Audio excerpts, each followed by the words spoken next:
हम आइंदा नहीं आएंगे। माय गॉड, कैसे लोग हैं।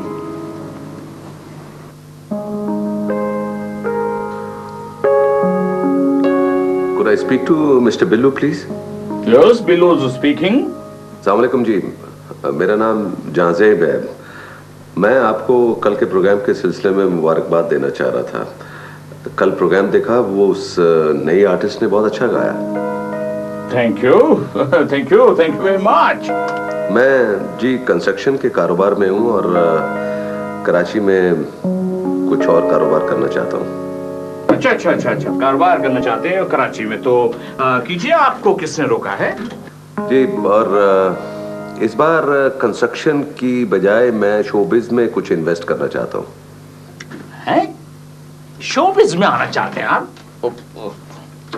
शोबिज में क्यों भाई, ऐसी क्या प्रॉब्लम? अच्छा, शोबिज में आप, आई थिंक आप आना चाहते हैं ये टीवी प्रोडक्शन में।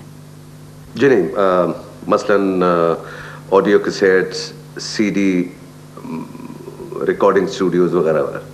अच्छा, बट आई थिंक आप शायद ये भूल रहे हैं कि हाँ, आप ये भूल रहे हैं कि ये सीमेंट, बजरी, रोड़ी, पत्थर, ट्रक, ये सारी चीजों का इससे म्यूजिक से, ऑडियो से क्या ताल्लुक है?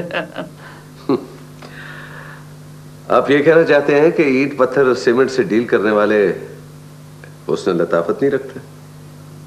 नहीं, ये मतलब नहीं है, लेकिन अगर आप इंटरेस्टेड हैं और आना चाहते हैं तो आप मेरे ऑफिस आ सकते हैं सुबह।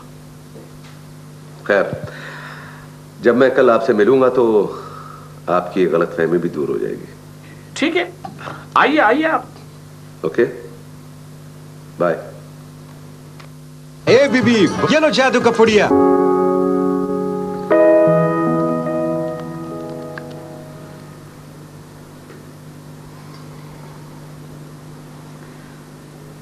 हेलो जी, शाहिद साहब, अस्सलाम वालेकुम। कुछ पता चला? जी, एक मिनट जी।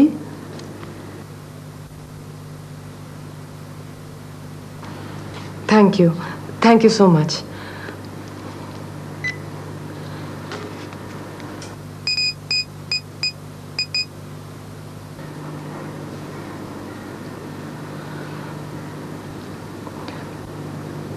हेलो, शबाना करीम बोल रही हैं?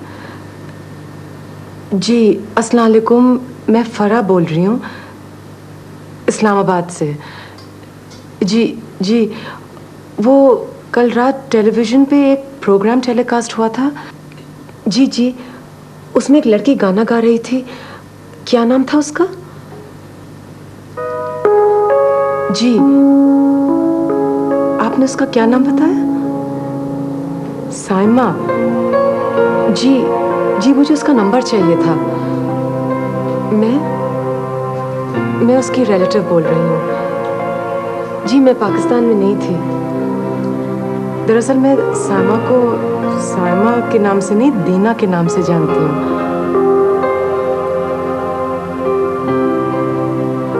हेलो।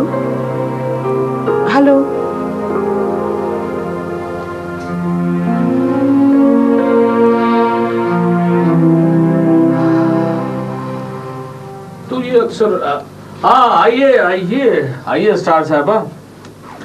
ये जहांजेब साहब हैं और ये साइमा है। अस्सलाम वालेकुम। वालेकुम सलाम। How was it?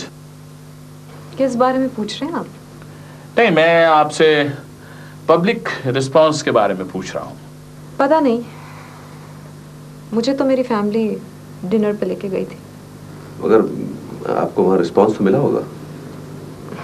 पता नहीं, किसी ने कुछ कहा तो नहीं। कुछ फैंस सिर्फ नजरों से तारीफ करते हैं। मैं ऐसी नजरों से अभी तक फेमिलियर नहीं हूँ। हो जाओगी, बल्कि बहुत जल्द तुम आदी हो जाओगी। मेरा ख्याल है कि अब कुछ काम की बात हो जाए। ये जहांजेब साहब एक म्यूजिकल इवनिंग करना चाहते हैं, यानी कि एक शाम आपके नाम।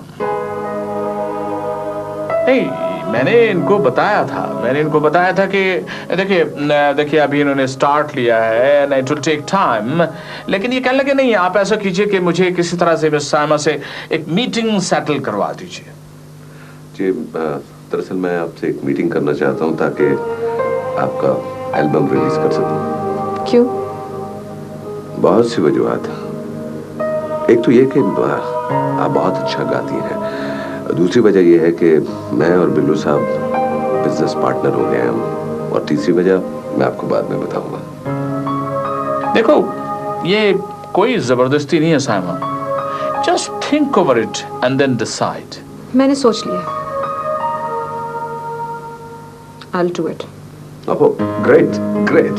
So let us celebrate this deal. जी हाँ, चलिए आइए चलते। Okay.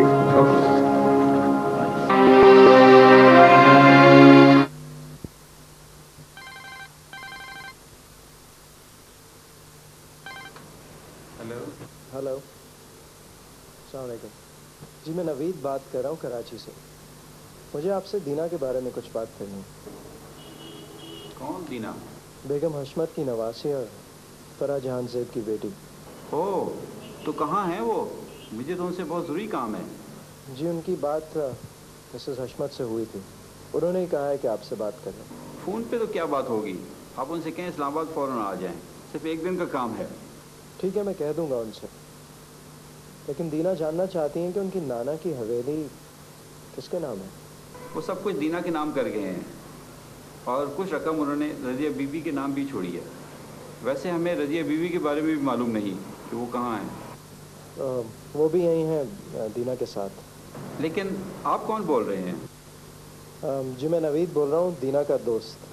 तो ठीक है नवीद साहब, आप उनसे कहें मुझे इस्लामाबाद आकर वो फ़ौरन मिलें। बेहतर है, मैं आपका मैसेज दे दूंगा। Thank you.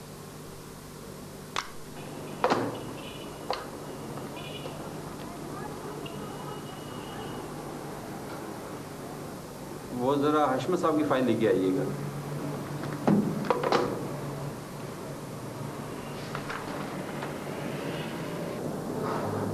मिस्टर बिल्लू, बात सिर्फ इतनी सी है कि हम लोग पैसे की इज्जत करते हैं, और पैसा चाहे किसी जरिए से भी आए, हलाल हराम जायज नाजायज, और चोरी डकैती तो आजकल कोई मायने नहीं रखता। मेहनत मजदूरी करके दाल रोटी कमाने वाले की तो कोई इज्जत ही नहीं है। इज्जत सिर्फ दौलतमंद की है। ऐसा नहीं है जहांजेब साहब, लोग अभी इतने बेहिस नहीं हैं। ये अलग बात है कि वो मुंह से किसी किस्म का कोई एहतजाज नहीं करते, लेकिन उनकी आंखों से ऐसे बेईमान किस्म के दौलतमंदों के लिए नफरत नजर आ जाती है। नजरें किसी का क्या बिगाड़ेंगी बिल्लू साहब, खासतौर पर बेगैरत इंसान का। मगर बात कहाँ से कहाँ पहुँच गई। हम बात कर रहे थे म्यूजिक की, कि हमारी सोसाइटी में म्यूजिशियन और सिंगर का क्या मुकाम है। मेहनत और लगन पर भी तो डिपेंड करता है। जी नहीं, अगर ऐसा होता तो हमारे क्लासिकल सिंगर सरकारी अस्पतालों में ना मरते, उनके बच्चे दरियों पर बैठकर बगैर दरो दीवार के स्कूल्स में ना पढ़ते, और बड़े होकर कवालों के पीछे तालियां ना बजाते। कितना खौफनाक मंजर खींच रहे हैं। मैं हकीकत बयान कर रहा हूँ। तो फिर आप क्यों इस बिजनेस में इन्वेस्ट करना चाह रहे हैं? मैं अपनी बात नहीं कर रहा था मिस साइमा, मैं तो लोगों की बात कर रहा था। और मैं मेहनत पर यकीन रखने वाला आदमी हूँ, और मेहनत चाहे मेंटल हो, फिजिकल हो, हुनर हो या फनकारी। वो जी मैं तो खौफजदा हो गया था, मगर अब मुझे इत्मीनान हो गया। मिस्टर बिल्लू, आपको मुझसे फायदा ना सही मगर नुकसान भी नहीं होगा। अब मिस साइमा, आपके पेरेंट्स कहाँ हैं? नहीं नहीं है? क्या मतलब? नहीं है का मतलब नहीं है। आप प्लीज खाना शुरू कीजिए। आपने जी मैं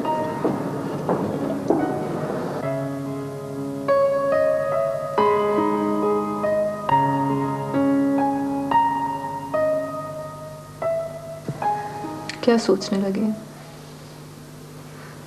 यही सोच रही हूँ कि इतनी बड़ी बात सुनकर मुझे कुछ नहीं हुआ, वरना औरत जब बेवा हो जाती है तो रो रो के अर्श को हिला देती है।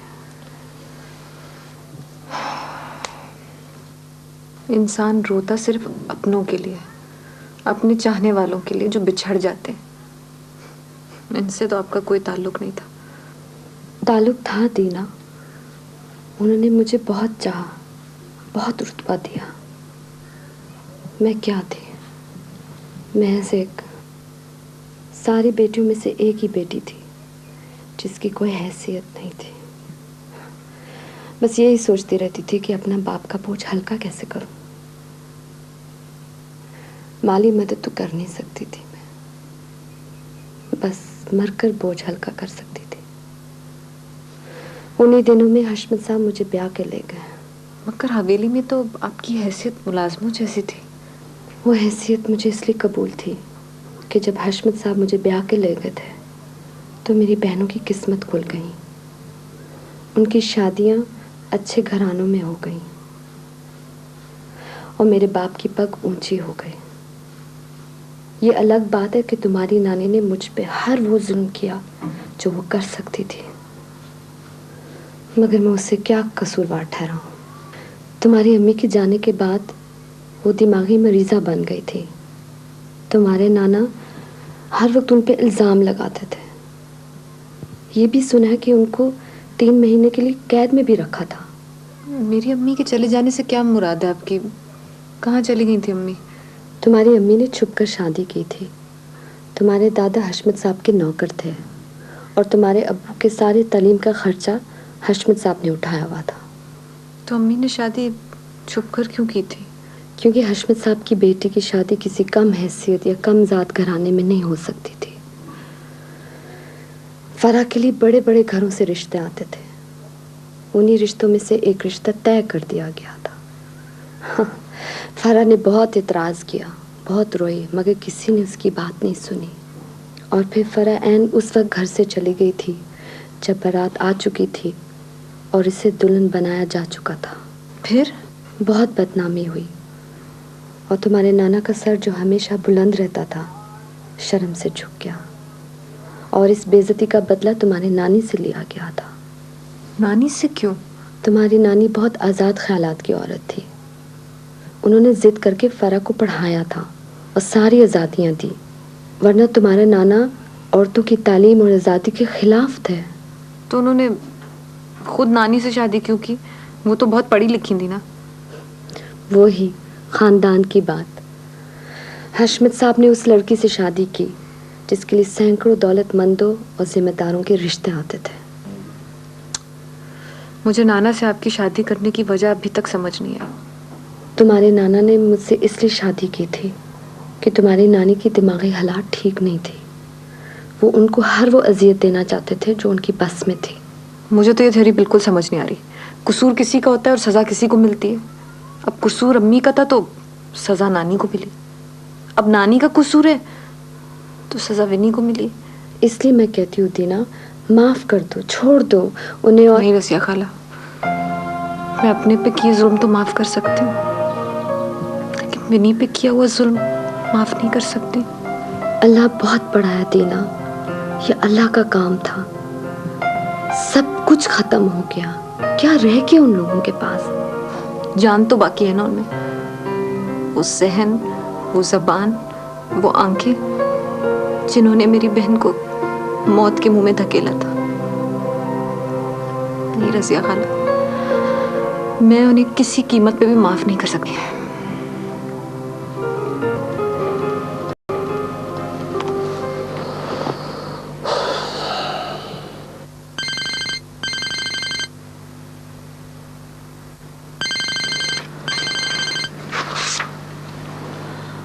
Hello hello, Jazeb. क्या मेरी आवाज़ भी नहीं पहचानती अब? नहीं, मैं आपका फ़ोन एक्सपेक्ट नहीं कर रही थी। यही तो खराबी है, हर बार वही होता है जो हम एक्सपेक्ट नहीं करते। आपको मेरा ख्याल आज कैसे आ गया? हाँ, तुम्हारा ख्याल जाता ही कब है? आजकल तो दिलो दिमाग के तमाम रास्ते तुम्हारी तरफ ही जाते हैं। आप तंज कर रहे हैं या मजाक कर रहे हैं? सच कह रहा हूं, जबकि मुझे खबर है कि तुम अभी तक माजी में गुम हो और किसी को तलाश कर रही हो। मैं तो अपनी रूह के खोए हिस्से को ढूंढ रही हूँ, जहां से जिनके बगैर मैं अधूरी हूँ। मुझे आपका सहारा चाहिए, मदद चाहिए आपकी। तुम्हारे माजी के रास्ते पर मैं तुम्हें कैसे सहारा दे सकता हूँ, जबकि वो रास्ते तुमने मुझे दिखाए ही नहीं है। मैंने तो बहुत चाहा था कि तुम्हारा साथ दूं, मगर तुम्हारी जबान पर ताले पड़े हुए थे। मैं ये ताले तोड़ना चाहती हूँ, जहां से आपको सब कुछ बताना चाहती हूँ। तुम्हें सहारे की जरूरत है इसलिए? नहीं, मैं किसी गिल्ट में मुब्तला नहीं रहना चाहती। इसमें भी तुम्हारी गर्द शामिल है। अगर तुमने कोई जुर्म किया है तो तुम्हें सजा मिलनी चाहिए और गिल्ट में भी मुब्तला रहना चाहिए। मैंने बहुत सख्त सजा भुगती है, जहां से मुझसे अब और बर्दाश्त नहीं होता। अभी तो तुमने सिर्फ एक ही जुर्म की सजा भुगती है, अभी तो बहुत जुर्म बाकी है। कौन से जुर्म की बात कर रहे हैं आप? किसी की सादगी, प्यार और भरोसे को झूठ समझना दुनिया का सबसे बड़ा जुर्म है। मैं वही। कुछ ना कहना, इंतजार करो, अभी बहुत वक्त है, बहुत वक्त है तुम्हारे पास। अपने माजी के तमाम रास्ते खोज लो। अगर तुम्हें खोए हुए मुसाफिर मिल जाए तो फिर मुझसे बात करना, फैसला मैं उसी वक्त करूंगा। तो समझूं कि मैं अकेली हूँ? तुम तो उस वक्त से अकेली हो जब से तुमने मुझसे शादी की है, जहां से मुझे। I'm sorry Farah, I have to go somewhere. खुदा हाफिज।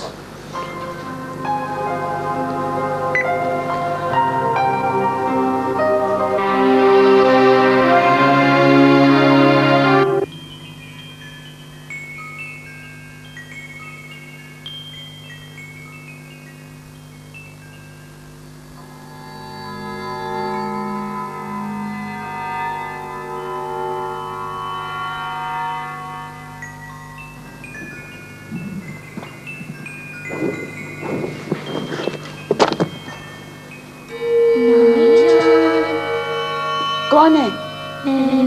हीना, किधर हो तुम? मैं यहाँ हूँ। सामने क्यों नहीं आती? सामने आके बात करो ना। तुम क्या समझती हो कि मैं इस हरकत से डर जाऊंगी?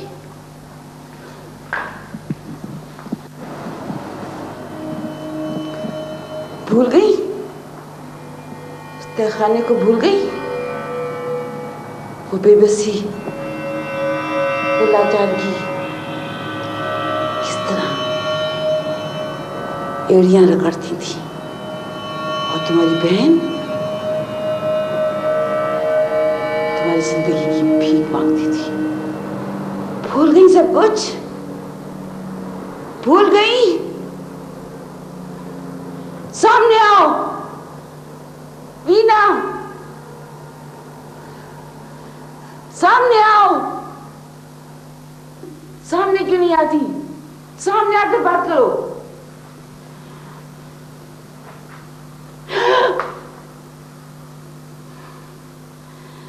तो ये तुम हो जो दरवाजे खिड़कियां बजा बजा कर मुझे डराती हो। क्या हासिल हो जाता है तुम्हें? विनी एड़ियां क्यों रगड़ रही थी? और दीना अपनी जिंदगी की भीख क्यों मांग रही थी आपसे? तुम यहाँ क्यों आई हो? जाओ वापस अपने घर में। क्यों मेरा पीछा कर रही हो? मेरे सवाल का जवाब दीजिए। कहाँ है विनी? मर गई।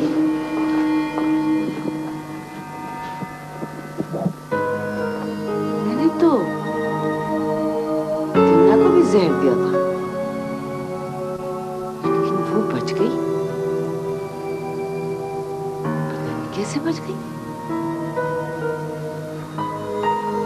बड़ा दिल भर आया था मेरा, लेकिन तुम्हारे पापा का हुक्म था कि सांप के बच्चों को बिल में ही मार देना चाहिए। हाँ, चूहे मारने की दवा, खतरा खतरा।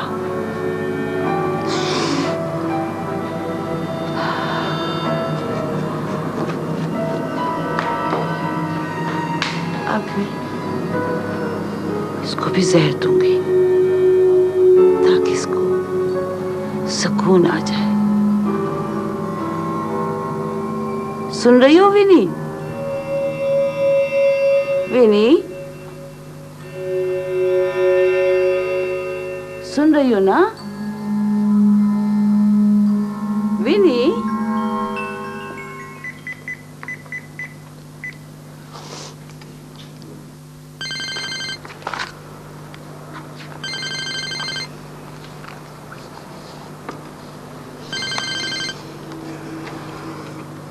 हेलो। हेलो दीना। कौन? तुम्हारी अम्मी। आपने रॉन्ग नंबर मिला है। तुम दीना नहीं हो?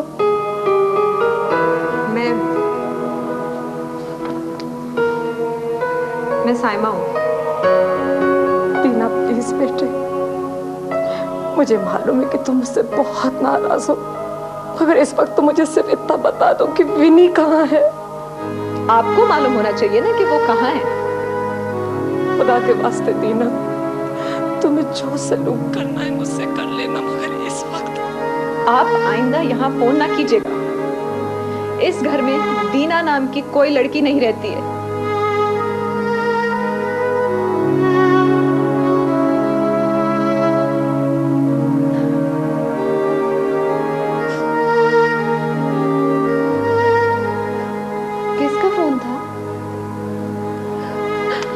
अम्मी का, वीना का पूछ रही थी। तुमने क्या बताया? 1 मिनट के लिए तो मेरा दिल किया कि मैं भाग के उनसे चिपक जाऊं, मगर फिर कुछ याद आ गया।